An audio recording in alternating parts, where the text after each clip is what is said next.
My name is Carly Borelli, and today I'm going to be talking about the stigma against mental illness in the Yellow Wallpaper and today. Introduction. In the Yellow Wallpaper, the narrator's husband, John, does not believe his wife is actually sick. The Yellow Wallpaper was a short story published in 1892. Back then, people did not believe in mental illnesses and tried to ignore them. Today, society acknowledges mental illnesses more than it did back then, but in this presentation, I'm going to argue how mental illnesses are still not treated like physical illnesses. In her story, Gilman shows the effects of mental illnesses and how they are treated. Postpartum anxiety. From the very beginning of the story, the narrator talks about how her husband does not think her illness is real. John diagnoses her with nervous depression, but I think she actually has postpartum anxiety. In Dana Najjar's article, You've Heard of Postpartum Depression, but Probably Not Postpartum Anxiety, she talks about her own experience with postpartum anxiety, and I believe her symptoms match up with some of the narrators.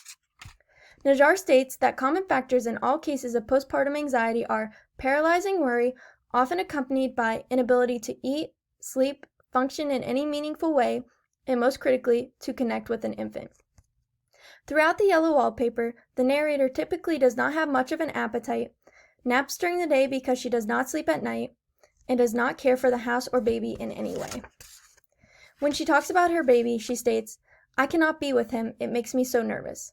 It is normal to be nervous after having a baby, but it is not normal to be so nervous that it affects a person's daily life and they are unable to be around their child. Hiding mental illness. John takes his wife to a colonial mansion 3 miles from the village because he says it will be a good place for her to recover.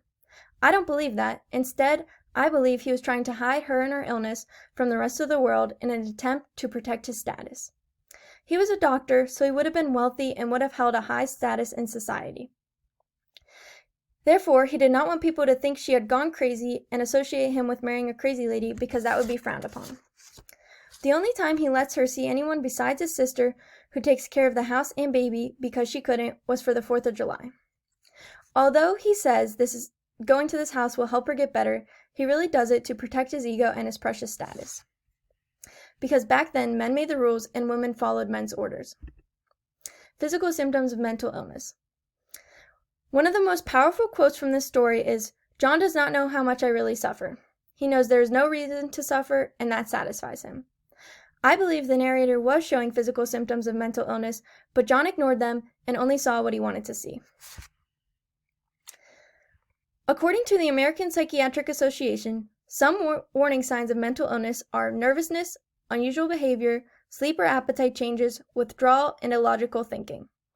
Despite the narrator not being able to sleep at night, not having much of an appetite, and being too nervous to be around her own baby, her husband does not believe there's anything wrong with her. Just because signs and symptoms of mental illness are not always as obvious as symptoms of physical illness does not mean that their suffering is not as real as people that have physical illnesses. Common treatment methods. With the right treatment methods, the narrator's disease could have been managed properly. John had her taking a couple different medications, which is typical with mental illnesses.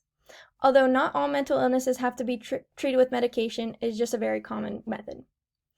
Psychotherapy is another common treatment for mental illnesses. According to Mental Health Treatments, psychotherapy explores thoughts, feelings, and behaviors and seeks to improve an individual's well-being. John failed to use this method at all, which is upsetting because it could have been very beneficial to the narrator. Not seeking treatment makes their condition worse. This is evident in the Yellow Wallpaper because John never wants to talk to his wife about her illness.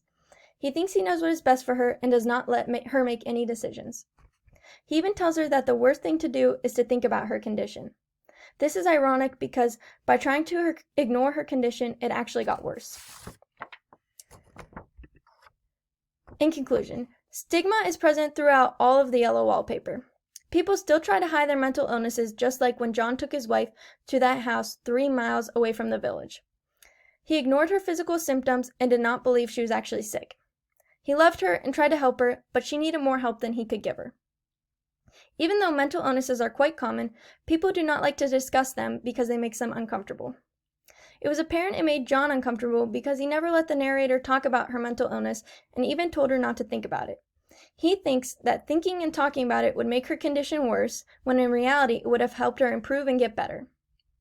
People need to be more accepting of mental illnesses because they do not think that mental illnesses are that big of a deal, but it really impacts the person's daily life.